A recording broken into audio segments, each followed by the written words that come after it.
Et donc, mais la connaissance de la loi, si je ne suis pas dans la connaissance de la loi, je suis dans une espèce d'arbitraire total. Si je suis dans la connaissance de la loi... Pardon? Ouais, mais c'est un exemple, je suis vieux jeu, laisse tomber, c'est pas grave, c'est des vieux réflexes, c'est tout. Bon, alors je l'amène pas à l'hôpital, je le laisse gémir devant moi, voilà. Non, non, mais je l'amène pas à l'hôpital. Non, mais en même temps, il faut pas caricaturer. Je te dire, ma meilleure amie chez qui je vais aller, elle est médecin. Pour dire que j'aime beaucoup les médecins. Mais je crois qu'il faut juste qu'on travaille main dans la main, il faut qu'on arrête.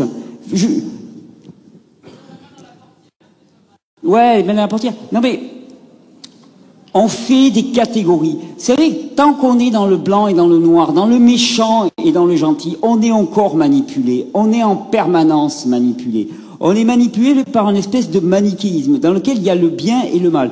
Pour moi, il y a ce qui est dans le sens de la physiologie, ce qui fonctionne et ce qui ne fonctionne pas. Et après, je crois que tous les hommes ont à cœur, quels qu'ils soient.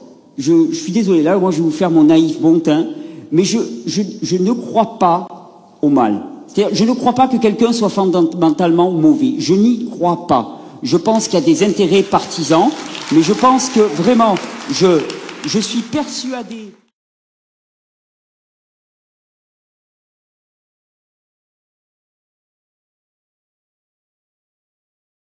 Je pense qu'il n'y avait pas eu beaucoup d'émissions de télé en France qui ont accepté de recevoir un discours comme celui qu'a tenu Adrien Abezi et qui presque réhabilite en tout cas la mémoire du maréchal Pétain en nous expliquant que tout n'est pas en fait tout n'est pas noir et tout n'est pas blanc. Voilà, qui nous sort de ce mécanisme binaire de l'histoire où il y aurait des gentils, des méchants, où il y aurait des gens forcément bien intentionnés et d'autres ce serait le diable absolu et que tout est plus complexe comme finalement dans la vie, et comme un humain est plus complexe, on n'est pas que gentil ou que méchant, on est une nuance des deux. Voilà. Okay.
quelle est la plupart d'entre vous êtes là parce que quelques-uns sont là par curiosité, d'autres sont là parce qu'ils sont en chemin.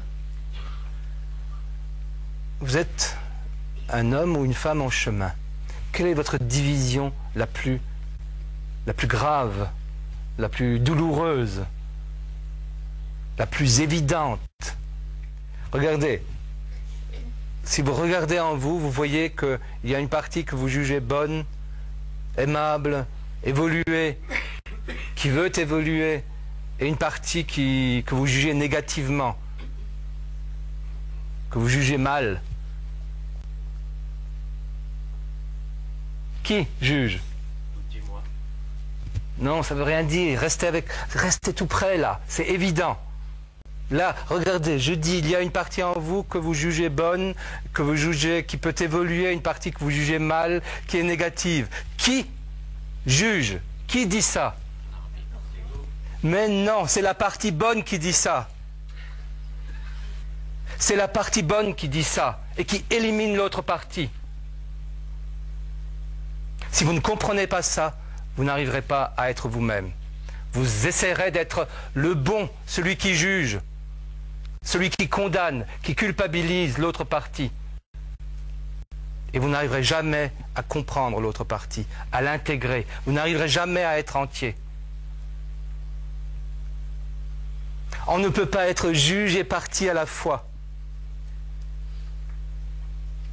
Tant qu'il y a en vous ce conflit entre le bon et le mauvais, toute votre énergie va aller dans ce combat entre le bon et le mauvais. Et dites-moi, ça fait combien d'années que vous le menez? Et dites-moi, avec quel succès?